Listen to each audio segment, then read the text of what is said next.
All right, everything is set up. Here's the game plan.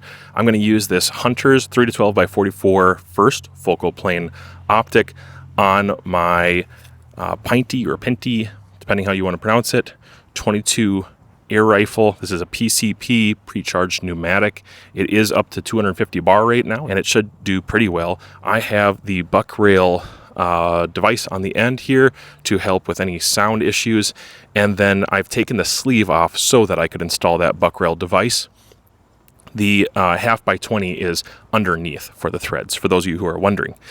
On top of that, I've got a Vanguard XF. This is their 10 by 42 pair of binoculars, which is going to be recording the image downrange, and I'm going to start with a little bit of paper probably to do a 5er, and for that I'm going to use H&N Barracuda Match.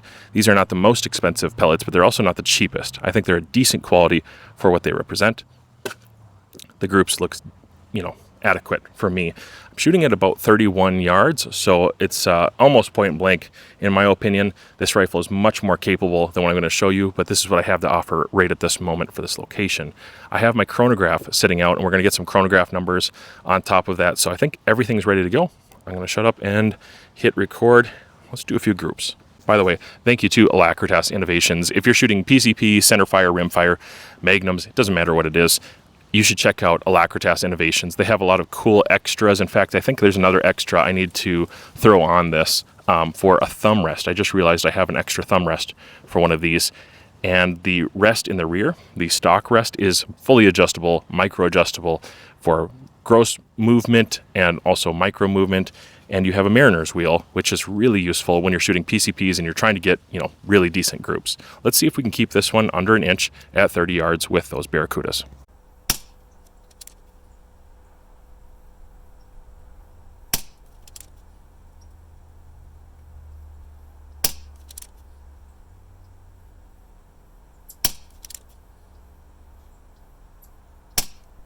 Okay, here's what I did. I shot 3 shots just to bring the consistency into game. I pretty much always, every time I pump it up all the way to max bar, then I back it off with 3 shots, and I'll consider those my fouling shots. Then I'm ready to go from there. So with those 3 initial shots out of the way, then I did 10, and here are my numbers. If you can't see that, I'm gonna read this to you. So 13 shots total, and even with those initial kind of bleed off shots, my average velocity was 817, so that's pretty good. This projectile weight, that's a 21.14 grain pellet, and I was getting 817. That is either about at velocity, maybe even above advertised velocity. I'm very impressed with that. That's super. It's not very loud with the can on there. Again, thank you, Terry from Buck Rail, for throwing that out. It does a really good job. That's a modular can. It's one of his newer cans that he has, and you can break it down and make it smaller if you are good with a smaller footprint. For me, I kept it full size, and I'm getting full ability and suppression out of that. Normally with that off, it's not too loud, but it's not city friendly, so I would definitely consider looking at Buck Rail if you need something. I'll have something down in the comments for you. If you were going to get one of these, definitely head over to Terry's site, look up some of his cans. So my minimum was 813, my max was 824, 13 shots, and that gives me, this is what is just hard to believe, my SDs are 2.7. Under 5, in fact, under 3 for my SDs. That is wild. I have never had numbers like that, not with my best rimfire, not with my best centerfire. 2.7 SDs, and my ES is only 11.2 for 13 shots, including those initial kind of bleed-off shots, as I'm calling them, just to stabilize things. That is really good. This guy right here is doing what a lot of $300 and $400 guns can't do. I'm very, very impressed. This is so affordable, guys. It is ridiculously affordable. You can afford to get this and a decent pump and perhaps do better than you would with some other PCPs that are twice, maybe 3 times the price. Certainly better in the department of the trigger and some of the features, including the reliability of the magazine. The magazine has been very good. Not to mention, you get kind of a nice stock on this one. You get a really decent gauge. It seems to be accurate. It lines up. The numbers are good. You get a 250 bar tube under here, which gives me plenty of shots. I'll talk more about that in a little bit. And you can thread it up, and so you can do quiet guy stuff. I really am impressed. This is better than I thought. I thought it would be good. I have a few friends who told me this is very good. I think it's even better than anticipated. The Hunter's Optic for a first focal plane 3 to 12, this is really holding up its end of the bargain. I like it. Seems to be very reliable. The mills underneath are not something that I'm necessarily using right now, but I do dial with it, and it seems to track and go where it's supposed to go, which is good news. I needed to know that this thing would actually dial appropriately, and lift to operate turrets on a Hunter is a good idea. Tracks where it's supposed to go. Tactile, feels good, sounds good, looks good. And the reticle dot is a nice size. Okay, I've got a different can on at the moment, so now I'm going to try some exactly 25 yards. I grabbed the Maven.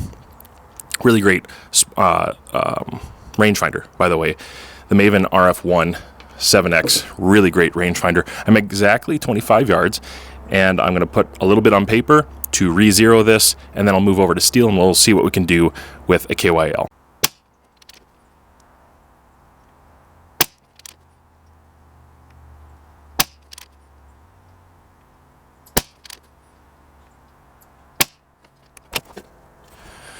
Alrighty, there were 5 of those H&N Barracuda Match.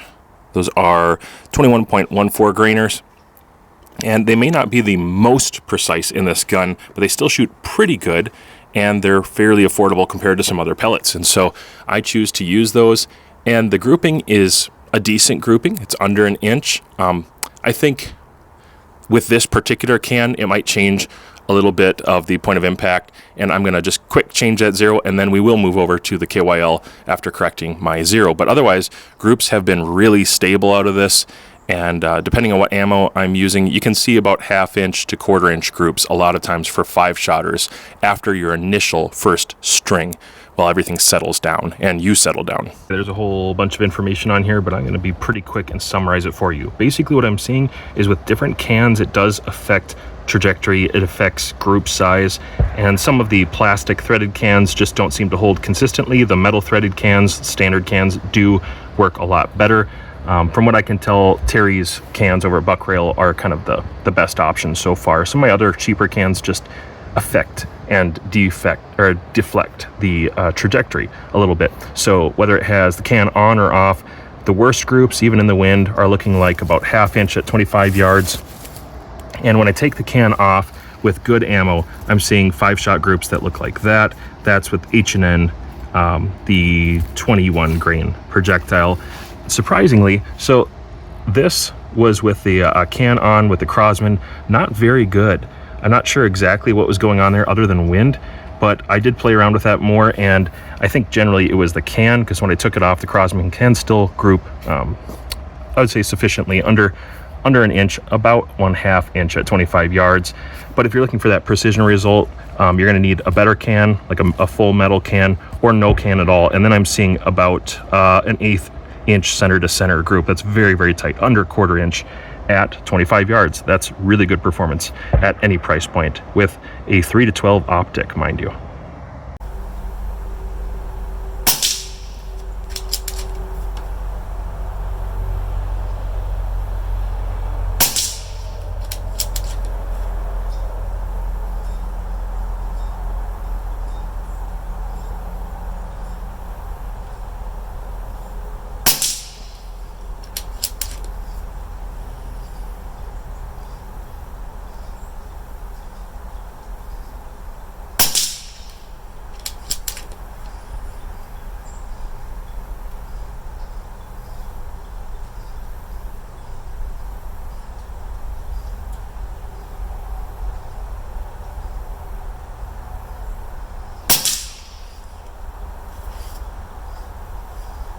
I just want to pause for a second to reiterate, I'm impressed at how much, with that foot-pounds energy, what's coming out of this little 177, or this 22 rather, caliber gun. It does have enough to swing some of those around pretty good, and it definitely would do well on varmints. I can tell this has some authority downrange because I shoot that target all the time with rimfire powder burners, And this is still giving some pretty considerable effort, and it's much, much quieter than a standard rimfire.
Okay, no misses, all hits in one string like that. I'm impressed.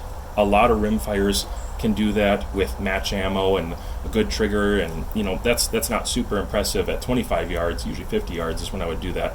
But for a budget, I mean a real budget PCP, to be knocking it out of the park like that on a semi-windy day with not the most precise ammo, good ammo, but not the most precise, this thing has serious potential. It's a really nice trigger. It's not creepy, but it is kind of two-stage-ish, and it's got a nice clean break. It's predictable. And shooting through this Hunter's 3 to 12, it's not like I'm using a high-powered optic. I'm using a relatively low-powered optic, the larger style reticle. I'm very impressed, and I'm really pleased with the performance that I'm seeing so far. Okay, now I'm looking at 50 yards. I'm not exactly sure where these are going to go at 50 yards. I don't have current data for this, but I should be able to walk them in there and get a few hits, and we'll see what kind of authority it has on that target, whether it can kind of swing it or not. Maybe it'll even swing it all the way around if I hit it well enough on the bottom. Let's find out what happens.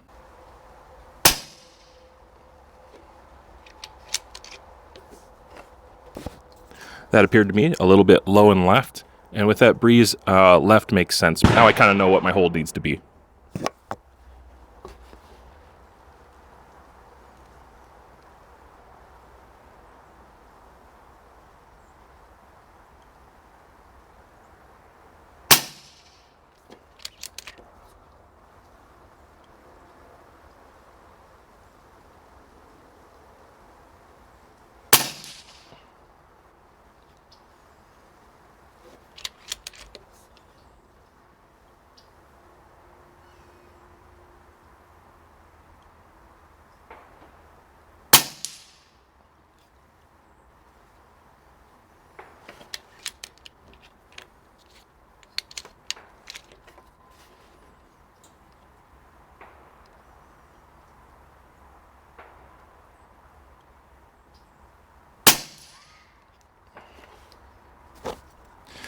To my surprise, it can actually flip that target around. That still has some decent authority down range, and that would still kill a raccoon, a squirrel, or rabbit reasonably well, because that is kind of one of my standards, is can it flip that thing around? Does it have enough weight to move that thing all the way around? And it did. And so I'm feeling pretty confident with this, although my low data could use some work. Something I'm really appreciating about this system is the fact that the turrets do seem to track appropriately to where I'm moving things. It doesn't seem like it just kind of navigates in that direction. It's actually matching up with the data. That tells me two things: that my position is steady, that the barrel, the velocities are reliable, which I already knew because I was running 2.7 SDs, generally under 10 for ES, for long shot strings. Incredibly impressive. But on top of that, it tells me that the optic is configured appropriately to dial on these. Now, when something doesn't have a zero stop, I'm usually hesitant to say much about dialing on it. This does not have a zero stop, but they are lift to operate, and they do seem to track reliably and accurately, according to my experience so far. Let's do 5 more at 50 and see if I can beat the wind a little better this time.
Wow, if it can do this good in the wind, it's a little blustery out. If it can do this good in the wind with that slow velocity, I just can't imagine how well this rifle can do on a really calm day with even better ammo.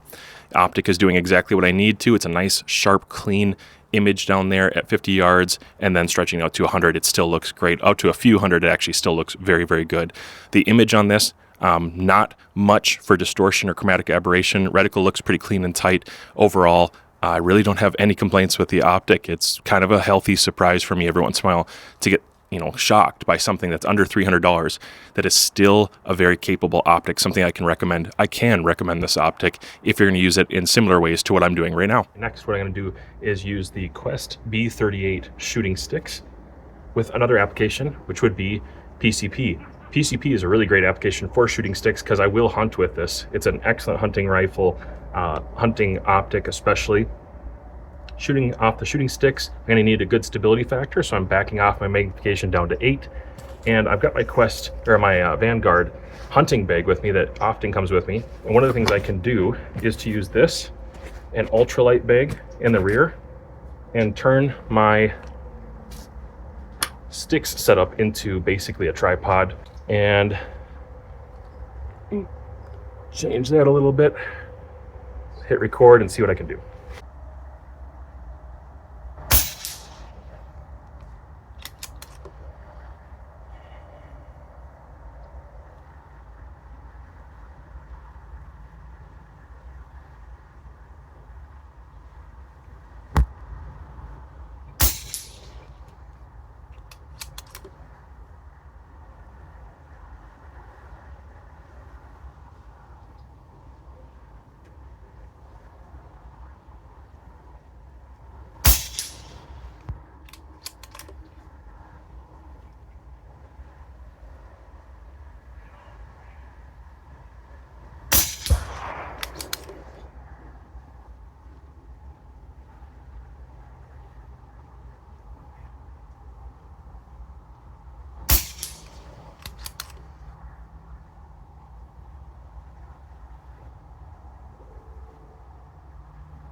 If I can do that with the porous quality ammo that I have at 50 yards off the sticks with the can on, which does affect accuracy, precision, repeatability.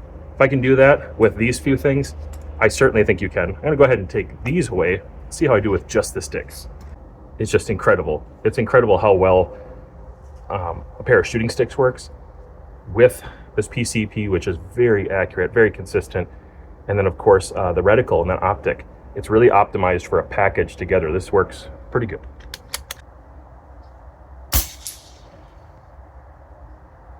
Even with sweat dripping my eyes, that's still an impact.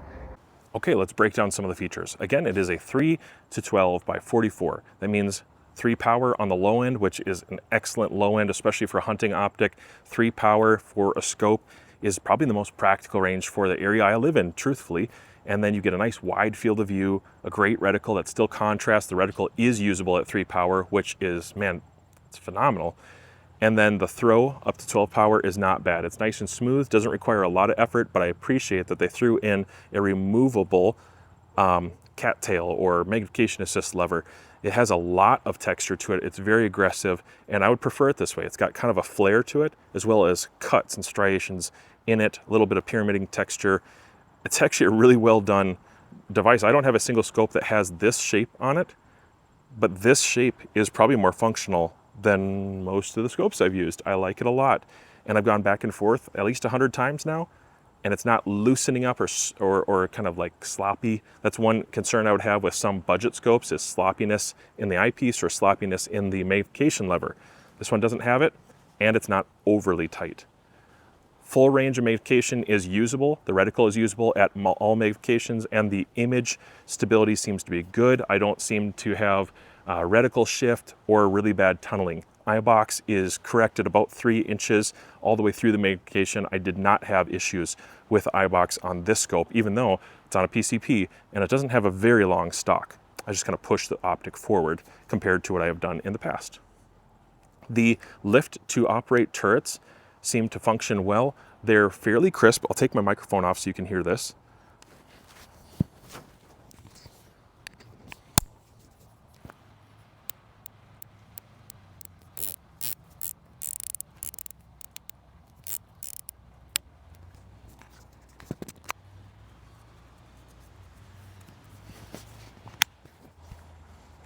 So that's really not that bad. I actually think that's decent. You do have the ability to back out the slotted screw on top or on the side and reset your zero. It doesn't have a zero stop, but you can reset your zero. And for a hunting optic, most people are gonna be just fine with that, because it's like if I have a can on, maybe I'm here, and maybe with the can off, I'm over here, and then I'm gonna drop it down and leave it. Lift to operate is nice because it's not gonna move on its own, and it requires enough effort to actuate that lifting that this is not going to do it on its own and get bumped, and it's not going to throw off your zero for elevation or windage because they're both lift to operate. Numbers on the turrets are real easy to read. The identifiers seem to be very clear. It's kind of a simple hash system on here with half mil and then full mil indicators, 10 mils per revolution if you care. 44 millimeter objective. Actually, the objective seems to get a nice bright image. For the length of this optic, I think it's probably configured pretty decently. They're not trying to shrink it down and make it ultra compact. You do make sacrifices when you make optics even shorter. And this, for a 3-12, is an appropriate length to keep it a budget optic, but still get a nice downrange image with good glass. Again, they're advertising ED glass with this. And clarity and lack of chromatic aberration is much appreciated with this optic. You do get some flip-up caps included as well. Just plastic flip-up caps, but you didn't have to pay for them, so they're thrown in. That's nice. Continuing on, here's some of the functions of the optic. You have a minimum 25-yard parallax, which again is why this is a great hunting optic, is you can back down. If you've got even a 10-yard shot, you just back down on your magnification a little bit. I'm gonna move that out of the way. And then you can shoot this even closer comfortably without having too much fatigue or image issue. 25 yards though is about as close as it gets for most hunting, and NRL 22. From there, the next indicated distance would be 50, 100, 200, 500, and infinity. I'll be trying those out in the future, but right now, this seems to move pretty well.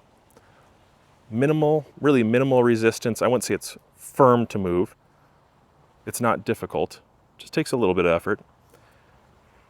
And it has that texture, which seems to be uniform on each dial.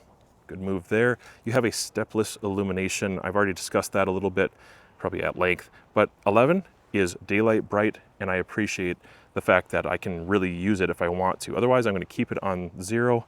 I don't tend to use lower levels unless it's very dark out and I'm hunting with maybe a night vision. This would be an optic that you probably could get away with using some clip-ons with and a lower level illumination. So overall, do I recommend this? Yes, I do.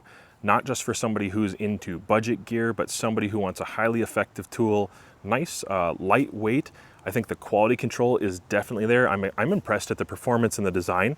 Overall, I didn't see this coming. I thought it would be decent, but I didn't realize how good it would be. And the versatility is there for lots of kinds of people. People who are into target shooting, people who are into hunting, people who are into hunting walks, people who are into stationary hunting. This is going to fit for all of you guys. So yes, thumbs up. You will see more of this product in many more videos to come. In fact, I'm going to film some more tomorrow because I've got another video lined up for this. I'm going to take some animals with it and talk about the performance of this product and what I thought it actually did for me that some other products couldn't do. If you like this video, go ahead and like, share, subscribe. Let me know what you want to see in the next video so I can make sure to include that as well. Until that time, would you watch some of these videos that I've picked specifically for you?